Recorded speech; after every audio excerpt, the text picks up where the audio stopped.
Salut les amis, bienvenue dans cette vidéo. Dans cette vidéo, on va faire un peu de théorie et découvrir ensemble la syntaxe de l'HTML et la structure de base d'un document HTML afin de véritablement passer à la pratique dans les chapitres suivants. Alors, la syntaxe de l'HTML est relativement simple. Notre objectif ici est de spécifier que ce texte est un paragraphe. Pour ce faire, on va l'entourer de ce qu'on appelle des balises. Ici à gauche, nous avons ce qu'on appelle la balise ouvrante, une balise fermante. Alors, les balises vont toujours s'écrire de la même façon, de la même manière. Nous aurons le chevron ouvrant, le nom de la balise, un chevron fermant, le contenu au fait de la balise et un chevron ouvrant suivi du slash, le nom de la balise et un chevron fermant. L'ensemble de tout cela forme ce qu'on appelle un élément HTML. Sur les sites anglophones, on va plus vous parler de tag HTML.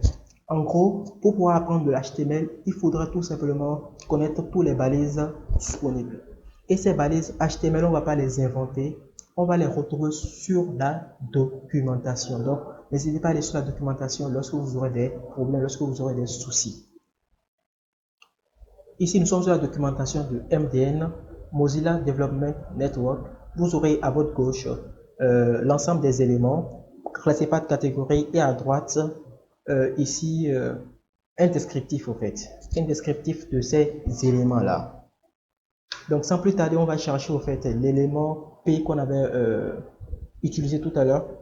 Voilà l'élément P. Il y a là à ma droite un descriptif de l'élément P et ils ont essayé de donner un peu de détails. Et lorsqu'on clique sur le bouton, voilà, on vous donne un peu plus de détails sur l'élément. On a les attributs et d'autres informations. Donc en HTML, certains éléments, on a ce qu'on appelle des attributs.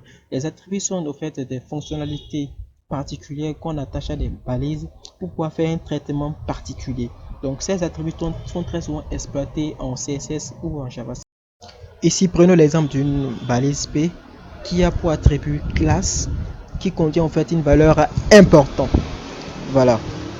En HTML, nous avons ce qu'on appelle les éléments imbriqués, c'est-à-dire on a un élément parent qui contient une multitude d'éléments enfants. Donc en HTML, on peut imbriquer les éléments dans les autres. Donc on a un parent, on a les enfants. Donc il faut faire attention à l'ordre de l'écriture parce que si on écrit mal les éléments, ça ne va pas fonctionner. Parce que HTML c'est un langage de programmation, donc il faut faire attention à bien écrire les éléments parents, à bien écrire les éléments enfants dans les éléments parents. Donc c'est vraiment important. Comme ici vous le voyez, c'est une erreur très fréquente que les gens font, que les débutants font au début, mais avec le temps vous allez éviter ce genre d'erreur là. Donc on ouvre une balise parente, on injecte tous les éléments enfants qui sont dans la balise et puis on la ferme à la fin. Donc il y a ce qu'on appelle en HTML des éléments vides. Des éléments vides, c'est-à-dire des éléments qui n'ont pas de contenu. Comme exemple d'éléments vides, nous avons tout simplement les images et puis les champs de type input. Ici nous avons pour l'image l'attribut src qui contient le chemin de notre image, l'attribut alt qui contient un descriptif au fait de l'image, et ici le champ de type input ici qui contient en fait un attribut de type et puis le placeholder, etc. Donc n'hésitez pas à aller sur la documentation lorsque vous aurez des problèmes, lorsque vous aurez des difficultés, ça c'est vraiment important.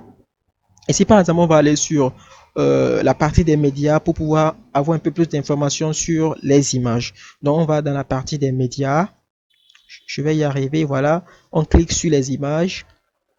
Ici on a un descriptif de comment utiliser la balise image, comment l'utiliser en CSS pour pouvoir la styliser. Donc il y a assez d'informations.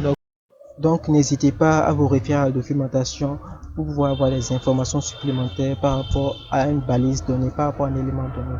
Donc pour finir, ici on va parler au fait de la structure d'un document HTML. En premier lieu, nous avons ce qu'on appelle le doctab, qui est une balise particulière qui permet au navigateur de savoir qu'il s'agit d'un document HTML. Nous avons la balise HTML qui est l'élément racine qui va contenir toutes les autres balises. Et ensuite, nous avons la balise head. Nous avons la balise head qui contient en fait des données d'entête, qui contient le titre, l'encodage et d'autres informations. Et pour finir, nous aurons la balise body. La balise body, c'est cette balise qui va contenir tout le contenu de notre page web. C'est dans cette balise que nous aurons tout le contenu, tout ce qui est image, tout ce qui est animation. C'est dans cette balise que tout va se passer. Tout le contenu sera injecté dans cette balise-là. Donc, je vous remercie d'avoir suivi la vidéo jusqu'à la fin.